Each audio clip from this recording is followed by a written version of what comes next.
नमस्कार दोस्तों, मैं महेंद्र वर्मा अपने YouTube channel target with Mahendra में आप सभी लोगों का हार्दिक स्वागत करता हूं। दोस्तों आज हम बात करेंगे संगम काल के बारे में। संगम काल के बारे में। संगम काल को लोग कहते हैं कि बहुत टफ है, लेकिन आज हम आपको पढ़ा देंगे तो आपको लगेगा कि संगम काल ही बहुत आसान है ना। तो आज इस वीडियो को शुरू से लेकर लास्ट तक देखिएगा, फिर आपको मज़ा आएगा कि इतिहास पढ़ना कितना आनंददायक है और इसका हर एक टॉपिक कितना ही सरल और सुगम है। तो सबसे पहले आप देखिए दोस्त, संगम का अर्थ क्या होता है। तो संगम का जो अर्थ होता है वो होता है मिलन। संगम का अर्थ क्या होता है? मिलन। जैसे गंगा यमुना का यहाँ मिलन होता है सरस्वती का। सरस्वती आजकल लुप्त हो गई हैं, तो इसको हम संगम कहते हैं क्योंकि यहाँ 3 नदियों का मिलन होता है, गंगा, जमुना और सरस्वती, है ना। तो इसी प्रकार से यह संगम काल भी क्या है? मिलन है। ठीक है। संगम शब्द किस शब्द से बना है? तो संगम शब्द जो है वह संस्कृत शब्द से बना है। किस शब्द से बना है दोस्त? संस्कृत शब्द से बना है संगम शब्द। अब बात आती है कि ये मिलन कहाँ हो रहा है। तो यहाँ पर देखिएगा, यह मिलन 3 राज्यों में हो रहा है। यह मिलन जो है 3 राज्यों में हो रहा है। वो 3 राज्य कौन कौन से हैं? चोल हैं, प्लस चेरी हैं, प्लस पांड्य हैं। ठीक है। इन 3 राज्यों में मिलन हो रहा है। लेकिन यहाँ पर आप देखेंगे, यहाँ पर राज्यों का मिलन नहीं हो रहा है, यहाँ पर कवियों और विद्वानों का मिलन हो रहा है। तो आप कह सकते हैं 3 राज्यों चोल, चेर, पांड्य के कवियों या विद्वानों का मिलन ही संगम कहलाता है। तो संगम काल में किसका मिलन हुआ है? 3 राज्य के विद्वानों का मिलन हुआ है। 3 राज्य कौन कौन से हैं? चोल राज, पांड्य राज, चेर राज। यहाँ के विद्वानों का मिलन हो रहा है। अच्छा, ये मिलन कहाँ हो रहा है? ये मिलन हो रहा है पांड्य राज्य की राजधानी में। तो पांड्य राज की जो राजधानी थी उसका नाम है मदुरा। उसका नाम क्या है? मदुरा। समझ रहे हैं? तो ये 3 राज्यों के जो मिलन हो रहा है वह पांड्य राज की राजधानी मदुरा में हो रहा है। ठीक है। अब देखिएगा, और यह मिलन कितनी बार हुआ है विद्वानों का? 3 बार यह मिलन हुआ है। तो हमको कितने संगम को पढ़ना है? 3 संगम को पढ़ना है। ठीक है। इसके बाद हम आपको बता दें कि जब मिलन होगा तो कोई ना कोई साहित्य लिखा जाएगा, है ना। जब मिलन होगा विद्वानों का तो विद्वान क्या करते हैं? विद्वान साहित्य लिखते हैं, पुस्तकें लिखते हैं, किताबें लिखते हैं, है ना। तो आप देखेंगे कि पांड्य राज की राजधानी में मदुरा में 3 बार इन तीनों राज्यों के विद्वानों का मिलन होता है और साहित्य की रचना की जाती है। और इसे संगम साहित्य कहते हैं। इसे कौन सा साहित्य कहते हैं? संगम साहित्य कहते हैं। ठीक है। और संगम साहित्य के आधार पर जिस संस्कृति का निर्माण हुआ, जिस संस्कृति का निर्माण हुआ उसे कहते हैं संगम संस्कृति। उसे क्या कहते हैं दोस्त? संगम संस्कृति। उसी को कहते हैं क्या? संगम संस्कृति। ठीक है। फिर से देखिए, संगम का अर्थ होता है मिलन, है ना। यह संस्कृत शब्द से बना है और यह मिलन चोर, चेर, पांड्य राजाओं के अंतर्गत जो विद्वान आते थे उनका मिलन था। यह मिलन पांड्य राज की राजधानी मदुरा में 3 बार हुआ है और साहित्य की रचना की गई है। इस संगम साहित्य के आधार पर जिस संस्कृति का निर्माण होता है उसको संगम संस्कृति कहते हैं। ठीक है। अगर ये पूछ ले कि चोल, चेर, पांड्य राज्यों में सबसे पहले उल्लेख किसका मिलता है ना, तो सबसे पहला उल्लेख जो मिलता है वो पांड्य राज्य का मिलता है। वो किस राज्य का मिलता है दोस्त? वह पांड्य राज्य का मिलता है, सबसे पहला उल्लेख, है ना। और पांड्य राज्य के बारे में मेगस्थनीज कहता है, पांड्य राज्य के बारे में मेगस्थनीज कहता है कि यहाँ महिलाओं का शासन था। यहाँ किसका शासन था? यहाँ महिलाओं का शासन था। यानी कि पांड्य राज्य के बारे में मेगास्थनीज क्या है, यहाँ पुरुष शासन नहीं कर रहे थे, यहाँ महिला शासन कर रही थी। ठीक है, मेगास्थनीज कौन है? मेगास्थनीज सेल्यूकस निकेटर का राजदूत है। मेगास्थनीज किसके दरबार में आया था? चंद्रगुप्त मौर्य के दरबार में आया था। मेगास्थनीज ने कौन सी किताब लिखी है? तो मेगास्थनीज ने इंडिका किताब लिखी है। ठीक है, इसके बाद अगर आप अशोक के अभिलेख पढ़ेंगे, अगर आप अशोक के अभिलेख पढ़ेंगे तो आप देखेंगे अशोक के दूसरे शिलालेख में, अशोक के दूसरे शिलालेख में और 13वें शिलालेख में और 13वें शिलालेख में इन तीनों राज्यों का उल्लेख मिलता है। ये जो 3 राज्य हैं, चोल, चेर और पांड्य। दूसरे में क्या कहता है? दूसरे में कहता है कि मैंने मनुष्यों के लिए और पशुओं के लिए हॉस्पिटल बनवाया है, जिसका तबीयत ख़राब होगा वह इस हॉस्पिटल में इलाज करवा सकता है। और अपने पड़ोसी राज्यों का भी जिक्र करता है, चोल, चेर, पांड्य, है ना, ताम्रपाणी, श्रीलंका, है ना, इनका भी उल्लेख करता है। इसके अलावा जो है, अगर आपसे कहा जाए कि इन तीनों संगमों का उल्लेख भाष्य के रूप में कहाँ किया गया है, तो आप देखेंगे एक आपको जो है किताब मिल जाएगी, उसमें भाष्य के रूप में किया गया है। उसका नाम है इरैनार, उसका नाम है इरैनार अग पोल्लुर, इरैनार अग पोल्लुर में भाष्य की भूमिका में, भाष्य की भूमिका में, भाष्य की भूमिका में तीनों संगमों का उल्लेख है, तीनों संगमों का उल्लेख है, तीनों संगमों का उल्लेख है। तो यहाँ पर ये बड़ा मोस्ट इम्पॉर्टेंट क्वेश्चन है कि किसमें भाष्य की भूमिका में तीनों संगमों का उल्लेख किया गया, तो आंसर हो जाएगा इरैनार अग पोल्लुर में। ठीक है दोस्तों, अब बात आती है कि जो पहला संगम है वह जो है कहाँ हुआ था। तो पहला संगम जो हुआ था दोस्त, अगर स्थान की बात करें तो इसका स्थान है मदुरा। पहला संगम कहाँ हुआ है? मदुरा में हुआ है। पहले संगम के अध्यक्ष कौन है? तो पहले संगम के अध्यक्ष हैं अगस्त्य ऋषि। पहले संगम के अध्यक्ष हैं अगस्त्य ऋषि। और अगर आपसे ये पूछ ले कि पहला संगम कितने वर्षों तक चला है, तो आंसर हो जाएगा 4400 वर्षों तक चला है। कितने वर्षों तक चला है? 4400 वर्षों, 4400 वर्ष तक चला है ना। और अगर ये पूछ ले कि कितने राजाओं ने इनको संरक्षण दिया है, तो आंसर हो जाएगा 89 राजाओं ने, 89 राजाओं ने। और ये कहाँ के राजा थे? पांड्य राजा थे। क्योंकि ये पर कहाँ पर हो रहा है? पांड्य राज की राजधानी मदुरा में हो रहा है। तो अगर पूछ ले कि बताइए पहला संगम का स्थान क्या है, तो आंसर हो जाएगा मदुरा। अध्यक्ष कौन है? तो अगस्त्य ऋषि। कितने वर्षों तक चला है? 44 वर्षों तक चला, 4400 वर्षों तक चला है। संरक्षण कितने राजाओं ने किया है? तो 89 राजाओं ने किया है। स्क्रीनशॉट लीजिएगा दोस्त, फिर आगे हम जो है बढ़ते हैं। स्क्रीनशॉट लीजिए इसका,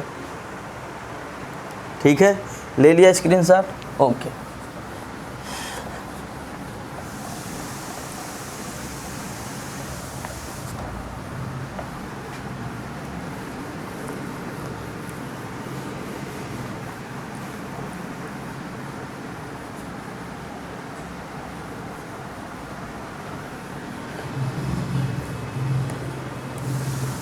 अब बात आती है मित्र दूसरे संगम की।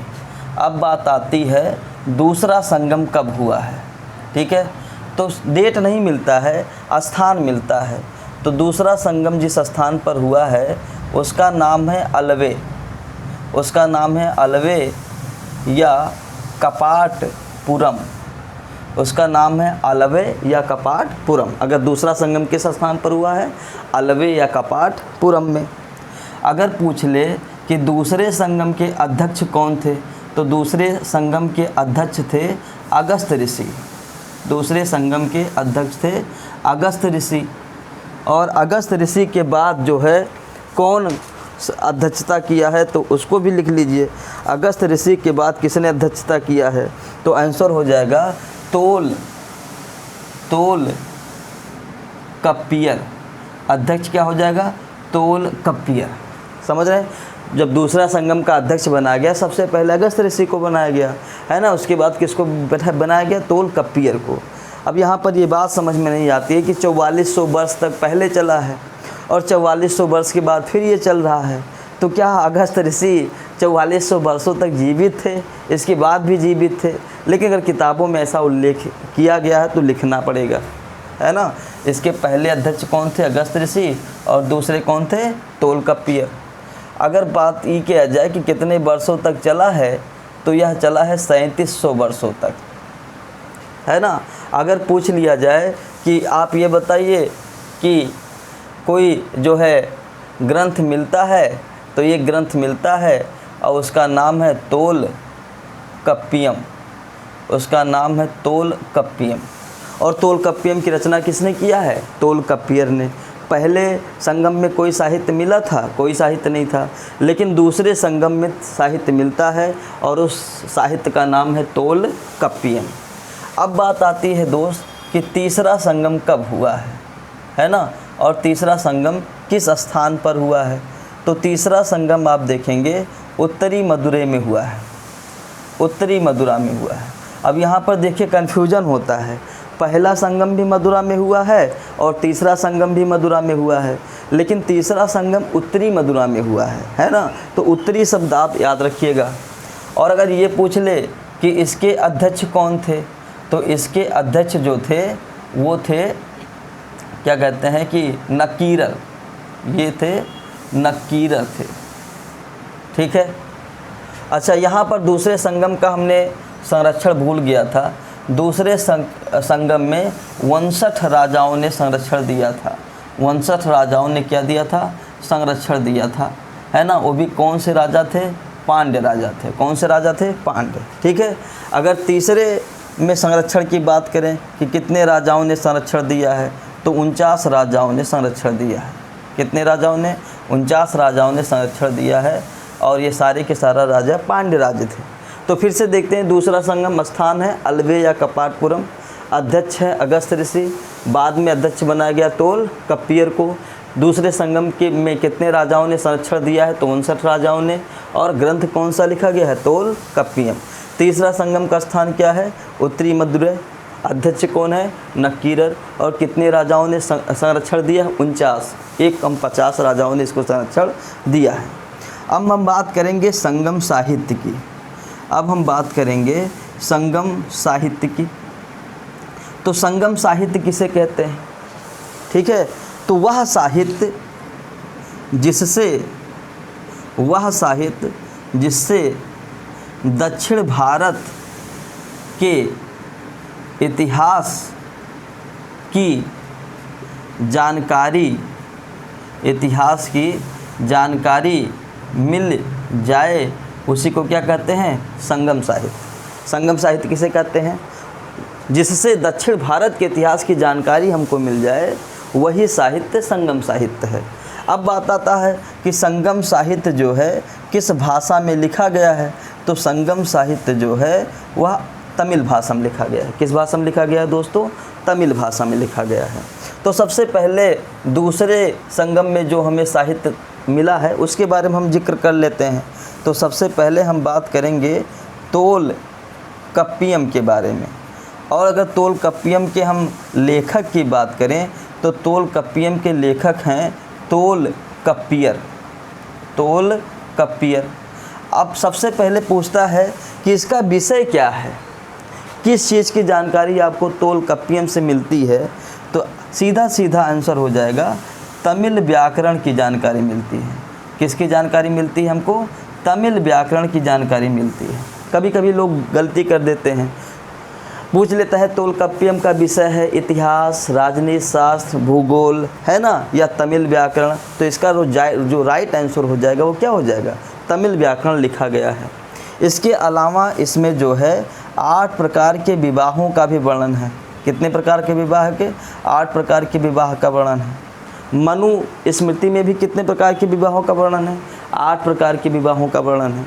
इसी प्रकार से तोलकाप्पियम में अर्थ, धर्म, काम और मोक्ष का भी वर्णन है। मनुष्य का जिंदगी इसलिए मिला है कि हम कुछ थोड़ा बहुत धन इकट्ठा कर सकें, है ना। अर्थ चाहिए, बिना धन के तो हम कुछ कर ही नहीं सकते। धर्म, हमें हमेशा सत्य, अहिंसा, अस्तेय की नीतियों पर चलना चाहिए, लोगों का भला करना चाहिए, दान करना चाहिए। काम, अपने वंश को चलाने के लिए जो है हमको अपने प्रेयसी के साथ संबंध भी बनाना चाहिए। मोक्ष मतलब होता है कि आवागमन के चक्रव्यूह से मुक्ति पा जाना। तो ये सारे, जिसको हम चतुर्वर्ग कहते हैं, इसे हम क्या कहते हैं, चतुर्वर्ग कहते हैं। तो चतुर्वर्ग की भी चर्चा की गई है तोलकप्पियम में। इसके बाद आता है ग्रंथ, एक है यत्तु तोके। एक ग्रंथ है, इसका नाम है यत्तु तोके।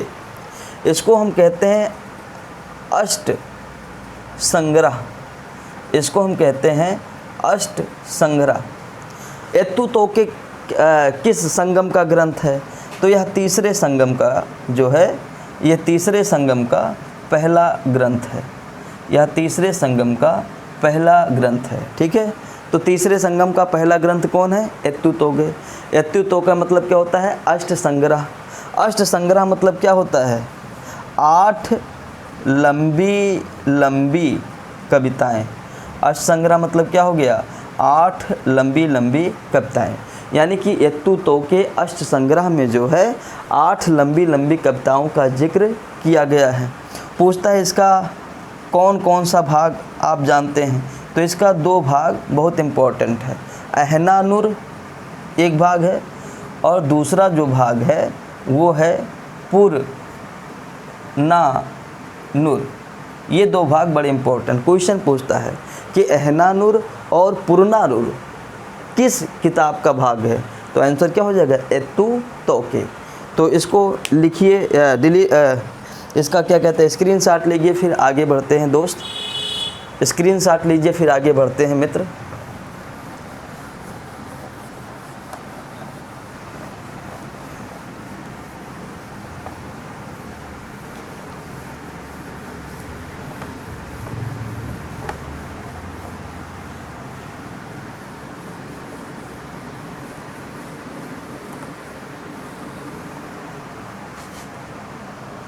इसके बाद हम जो ग्रंथ पढ़ने जा रहे हैं उस ग्रंथ का नाम है पत्तु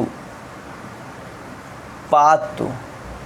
इस ग्रंथ का नाम है पत्तु पातु। पत्तुपात का मतलब होता है 10 गीत। पत्तुपात का मतलब क्या हो गया? 10 गीत। और यह भी किस संगम का ग्रंथ है? यह भी तीसरे संगम का ग्रंथ है। तीसरे संगम का दूसरा ग्रंथ है। तो अगर कोई पूछ ले कि आप ये बताओ कि तीसरे संगम का दूसरा ग्रंथ कौन है, तो आप क्या बताएंगे?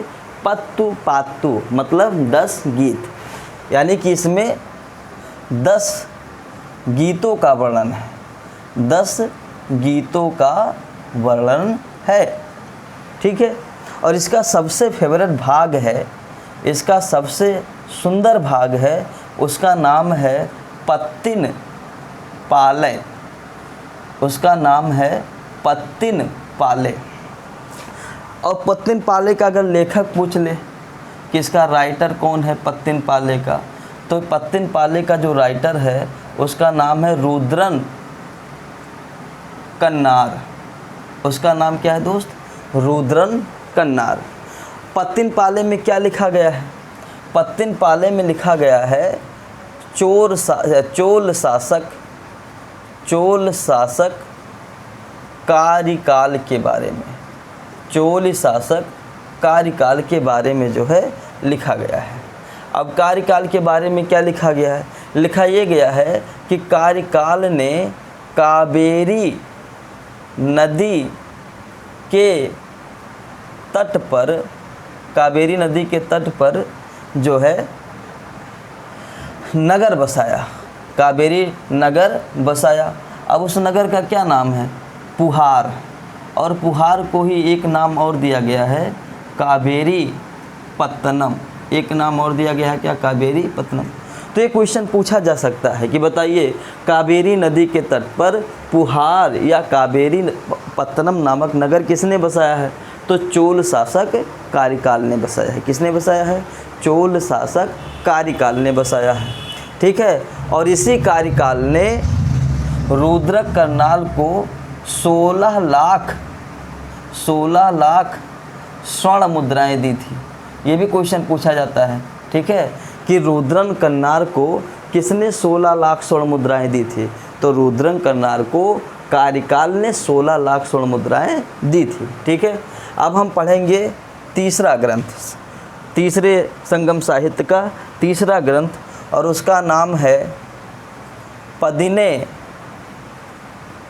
पदिने कोल्ली कड़क्कू।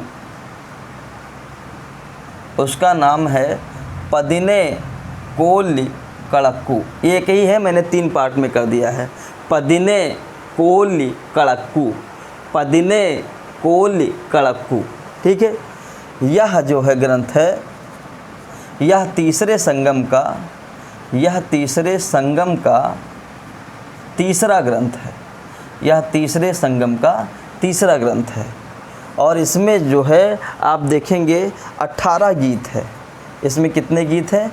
18 गीत है, ठीक है। इसमें कितने गीत है? इसमें 18 गीत है।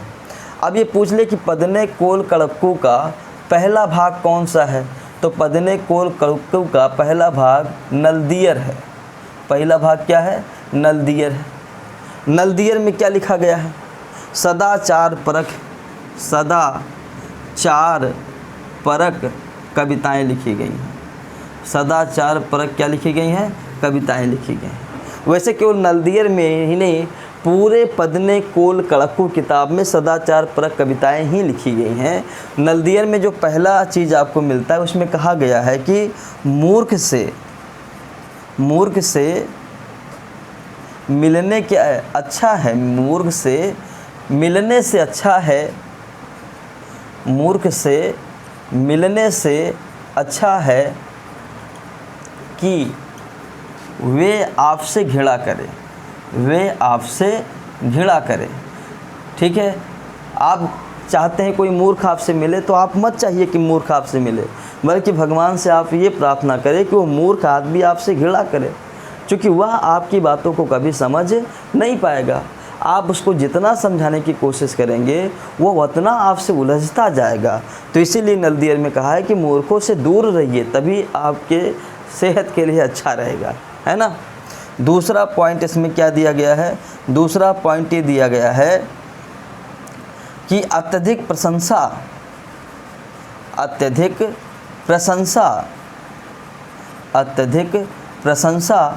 तथा रोग से मृत्यु श्रेयकर। अत्यधिक प्रशंसा था मृत्यु श्रेयकर।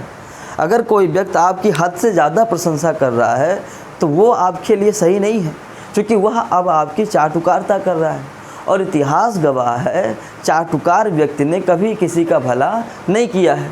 आप रोगी हो गए हैं तो फिर आपसे कुछ नहीं होने वाला है, आप ठीक से उठ बैठ भी नहीं पाएंगे। तो इससे अच्छा है कि भगवान आपको उठा लें। तो यही नलदियर में कहा गया है कि अधिक प्रशंसा और रोग से मृत्यु श्रेयकर है, ठीक है। पदिने कोल कड़क्कू का जो 11वां भाग है उसका नाम है कुरल। उसका क्या नाम है? कुरल। और कुरल के रचयिता का नाम है तिरुवल्लुवर। कुरल के रचयिता का क्या नाम है दोस्त? तिरुवल्लुवर नाम है ना। कुरल को क्या कहा जाता है? पंचम वेद कहा जाता है। इसे क्या कहा जाता है? पंचम वेद कहा जाता है ना। और इसे इसके अलावा क्या कहा जाता है? इसको कहा जाता है तमिल साहित्य का बाइबिल। तमिल साहित्य का बाइबिल कहा जाता है। तो याद रखिएगा दोस्त, ये क्वेश्चन पूछा है कि कुरल के रचयिता कौन है, तो आंसर क्या हो जाएगा? तिरुवल्लुवर। कुरल को क्या कहा गया है? पंचम वेद। कुरल को और क्या कहा गया है? तमिल साहित्य का बाइबिल। तिरुवल्लुवर किसके अवतार हैं? माना जाता है जो तिरुवल्लुवर हैं वो ब्रह्मा के अवतार हैं, है ना। तो इसीलिए कुरल का दक्षिण भारत में विशेष स्थान है। इसको तमिल साहित्य का बाइबिल कहा गया है, पंचम वेद कहा गया है, ठीक है दोस्त। अब तमिल साहित्य में, संगम साहित्य में जो है 5 महाकाव्य लिखे गए हैं, उनको हम एक एक करके देखते हैं। पांचों महाकाव्य तो अभी उपलब्ध नहीं है, मगर 3 महाकाव्य उपलब्ध हैं, उसके बारे में हम चर्चा करेंगे। इसका स्क्रीनशॉट लीजिए, फिर हम आगे बढ़ते हैं।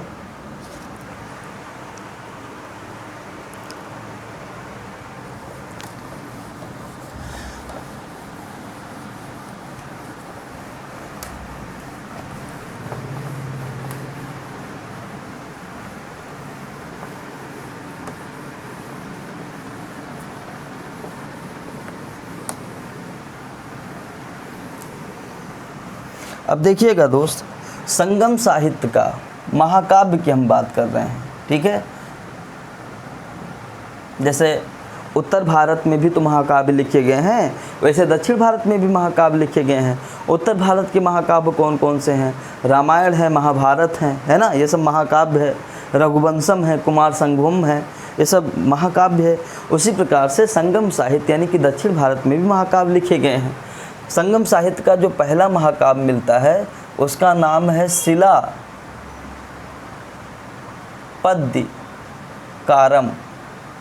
शिलापद्यकारम। अब बात आता है कि शिलापद्यकारम का अर्थ क्या होता है। शिलापद्यकारम का अर्थ है नुपुर की कहानी। नुपुर की कहानी। नुपुर मतलब क्या होता है? पायल, है ना। इसमें पायल की कहानी लिखी गई है, ठीक है। इसके अगर लेखक की बात पूछ ले कि इसका लेखक कौन है, तो इसका लेखक है इलांगो अदिगल। इसका लेखक जो है उसका नाम है इलांगो अदिगल, है ना।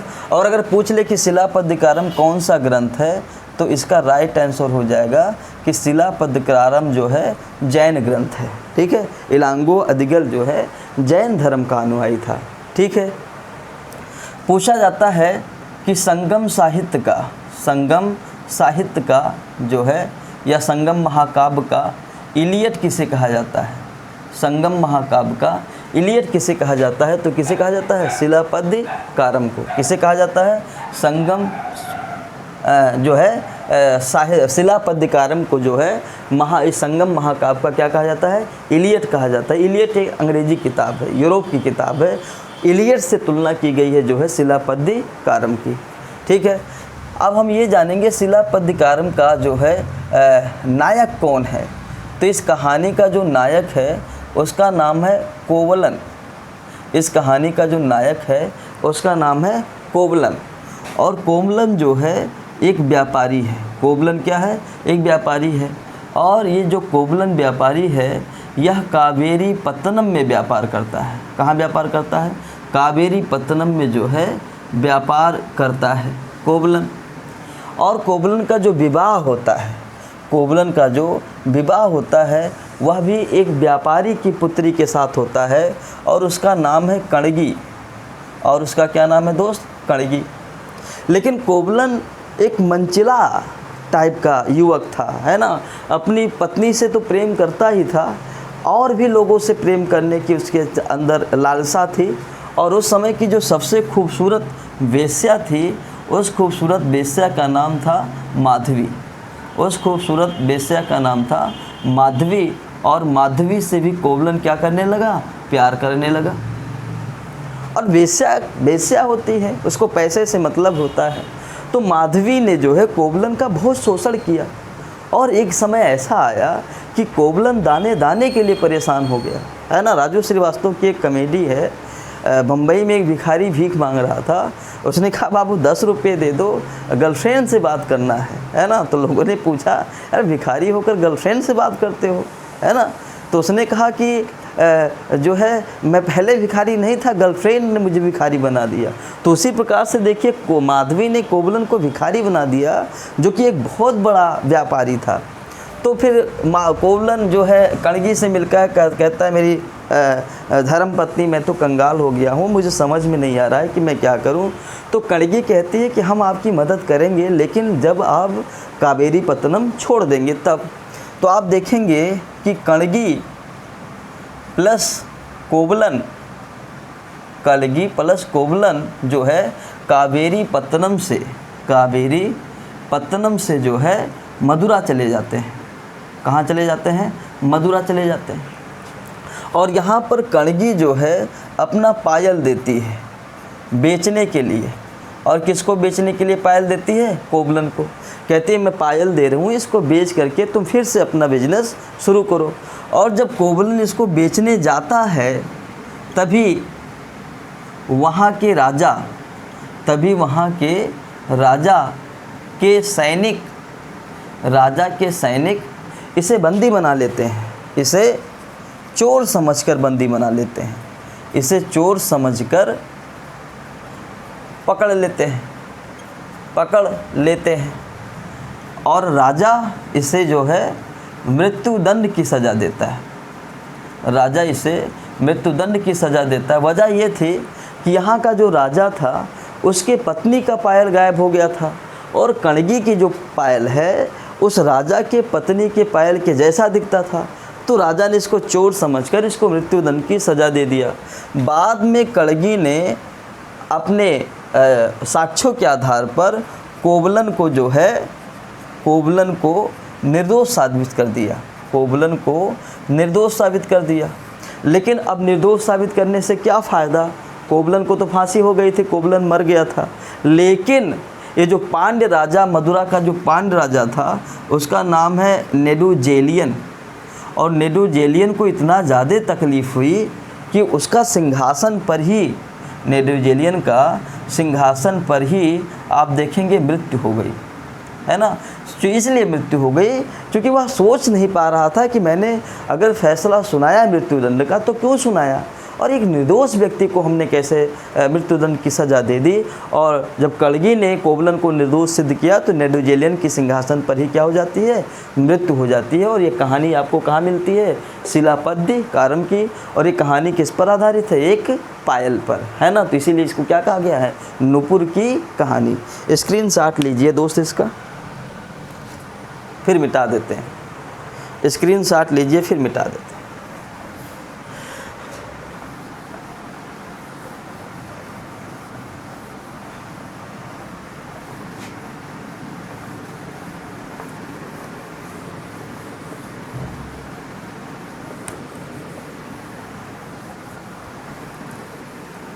संगम काल का जो दूसरा महाकाव्य है उसका नाम है मणिमेखलय।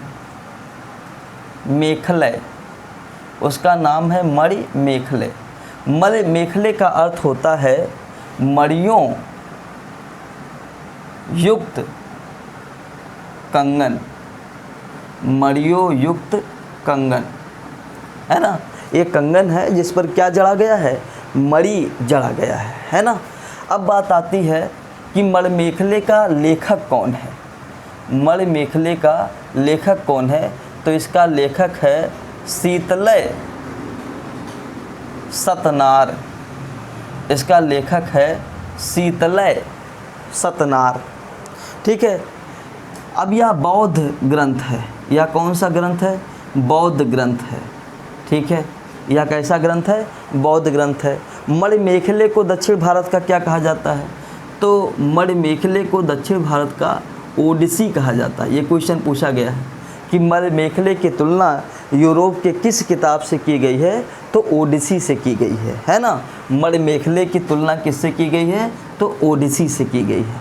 शिलापद्यकारम की तुलना किससे की गई है? इलियड से की गई है। शिलापद्यकारम कौन सा ग्रंथ है? जैन ग्रंथ है। मणिमेखले कौन सा ग्रंथ है? बौद्ध ग्रंथ है, ठीक है। अब मणिमेखले की कहानी जो है, मणिमेखले की कहानी वहीं से प्रारंभ होती है। वहीं से प्रारंभ होती है जहाँ से शिलापद्यकारम की कहानी समाप्त होती है। कहानी समाप्त होती है ना।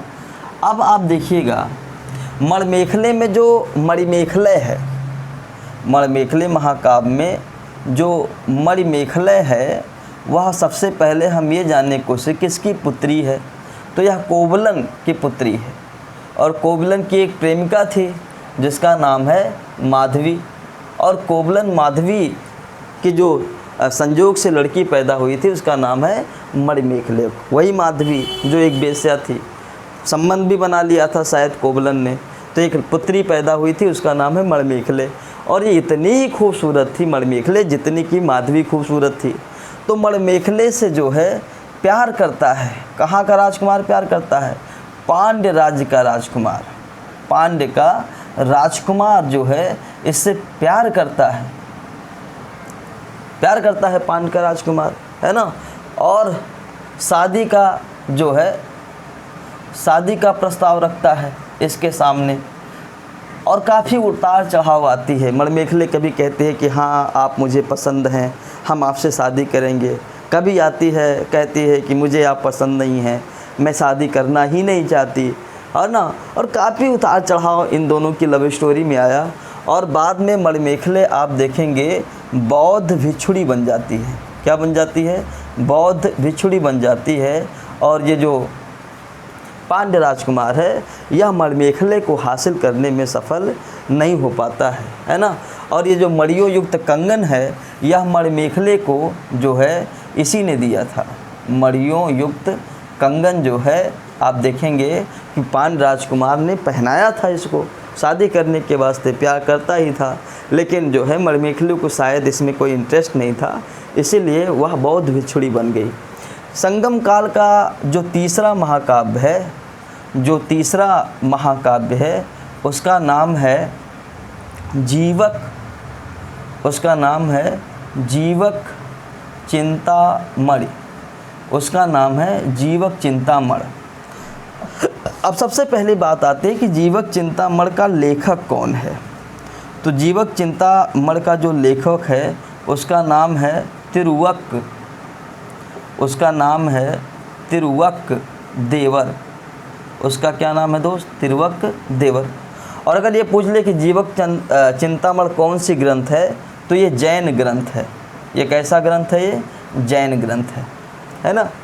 अब यहाँ पर आप देखिएगा जो है इस कहानी का जीवक चिंतामणि कहानी का जो नायक है वह जो है एक राजा है और उसका नाम जीवक है। इस कहानी का जो नायक है वह एक राजा है और उसका नाम जीवक है। और जीवक से उसकी प्रजा जो है वह बहुत ही खुश है, बहुत प्यार करती है अपने राजा से। शायद इस वजह से कि जीवक भी अपने प्रजा से बहुत प्यार करता रहा होगा। और जीवक के राज्य में सुख समृद्धि थी। हर जगह उसके राज्य में लोग सुखी थे, लोग समृद्धशाली थे और साम्राज्य में शांति ही शांति था। लेकिन पता नहीं क्या हुआ जीवक को एक दिन कि उसने चुपके से अपने परिवार को, अपनी प्रजा को, अपने राज्य को सब कुछ छोड़ दिया और एक जैन सन्यासी बन गया। है ना। तो ये दोस्तों जीवक चिंतामणि की कहानी है कि इसमें जो कहानी का जो मेन हीरो है उसका नाम है जीवक। बहुत अच्छा आदमी है, प्रजा बहुत खुश है, साम्राज्य में सुख है, शांति है, समृद्धि है।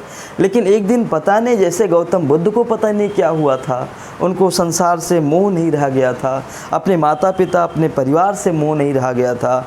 उनका मेन उद्देश्य भगवान की प्राप्ति करना था, आवागमन के इस चक्रव्यूह से छुटकारा पाना था। ठीक उसी तरीके से जीवक भी जो है गौतम बुद्ध की तरह, महावीर स्वामी की तरह साम्राज्य में शासन करके और जो है एक भव्यशाली राजा बनने के स्थान पर एक भिक्षु बनना जो है ज़्यादा अधिक अच्छा समझा और वह जैन सन्यासी बन गया। दोस्तों अगर वीडियो आपको अच्छी लगी हो तो इसको खूब लाइक करिए, शेयर करिए, चैनल को सब्सक्राइब करिए और अपने मित्रों तक इसको शेयर करिए, है ना। Thank you so much. मिलते हैं अगले वीडियो में। धन्यवाद।